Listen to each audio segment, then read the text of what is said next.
You can now go into debt for a burrito. Klarna partnered with DoorDash so people can finance their food delivery and pay it off in installments. People joked online about racking up thousands in DoorDash debt, except the jokes weren't really jokes. This is phantom debt, loans that don't show up cleanly anywhere, right up until the moment they crush a budget. By the end of this video, you'll see exactly how the machine works and how to unplug from it. Hey, I'm Rod. I built this channel because when I was starting out, nobody made money simple, so let's change that. Roadmap. Here's what we're covering today. First, how buy now, pay later was engineered to make debt feel like nothing. Second, the phantom debt spiral and why it's invisible until it isn't. And third, how to find and kill the small leaks that are quietly costing you six figures. Let's get into it. Section 1. Debt without the pain. The most dangerous thing about this debt is that it doesn't feel like debt. When you spend cash, your brain registers a little pain, and that pain is a feature, not a bug. It's the friction that makes you pause. Buy now, pay later was designed to sand that friction down to zero. 4 easy installments, no interest, supposedly. One tap at checkout, often before you even reach the final screen. Look at the design. The installment price gets shown in big, bold letters, $35, while the real total hides in the background. You feel like you're spending $35 instead of $140, and that feeling is the entire product. They're not selling you convenience, they're selling you anesthesia. Quick gut check. Do you know right now how many pay later plans you have open? If you had to think about it, that's the design working. And it's working on almost everyone.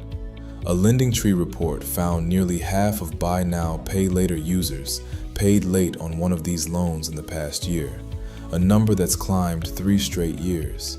Around 63% have juggled more than one at a time. A quarter have stacked 3 or more, often across competing apps that can't even see each other's balances. And that last part, the apps that can't see each other, is exactly what makes this debt a phantom. Here's why that should scare you. Section 2. The phantom debt spiral.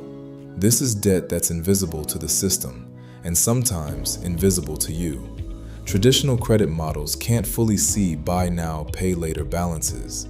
Nothing shows up cleanly on a report, so someone can look completely fine on paper, decent score, no red flags, while a dozen little installment plans drain the account from the shadows. That's why researchers started calling it phantom debt. It doesn't exist anywhere until the week every installment lands at once. Meet Shane, a pay later plan for the sneakers, one for the concert tickets, one for the skincare order. Each one, 4 easy payments, each one defensible on its own. Stack 5 of them, and suddenly there's $400 leaving Shane's account every 2 weeks for stuff that's already worn, already attended, already used up. Now the number that made me stop cold. One young woman admitted her daily delivery habit was costing her about $9,000 a year. $9,000 on delivery. That's roughly $750 a month. Invest that instead at 7% for 30 years, and it grows to nearly $900,000. A lifetime of feeling slightly more convenient, traded for almost $1 million in retirement. And there's a loop that keeps it spinning. Researchers call it doom spending. You feel behind financially, so you spend to soothe the anxiety, and the spending makes the money worse, which makes the anxiety worse. The worse you feel, the more you buy to feel better. It's a treadmill with a checkout button. So how do you find these leaks and shut them off without living like a monk? 3 moves. Let's go. Section 3. Killing the small leaks. You can't fix a leak you can't see, so step 1 is turning the lights on. Move 1. Run the phantom audit.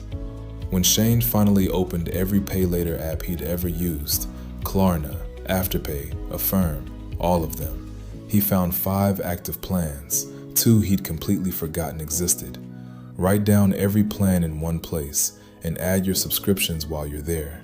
You can't manage what's scattered across 6 apps that don't talk to each other. Move 2. Restore the friction. Delete stored payment info from your delivery and shopping apps. Turn off one-tap checkout. Make future you type in the card number every single time. That 30 seconds of annoyance is the pause the app's deleted on purpose. You're just installing it back.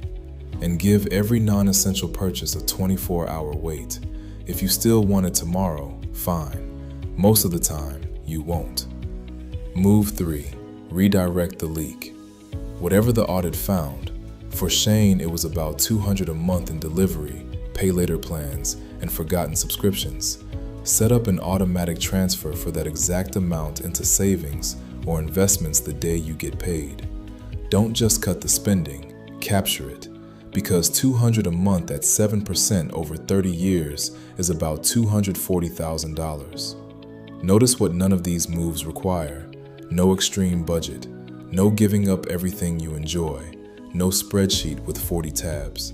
Just visibility, friction, and a redirect. The app's engineered the leak, you're just engineering it back. Small leaks sink big ships, but they're also the fastest thing to patch.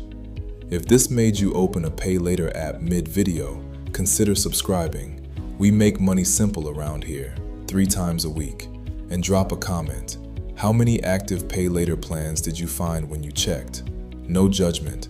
The first step is just knowing the number. And once those leaks are patched, that redirected money needs somewhere to grow.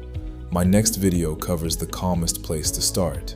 Safe, government-backed options paying around 4%. I'll see you there.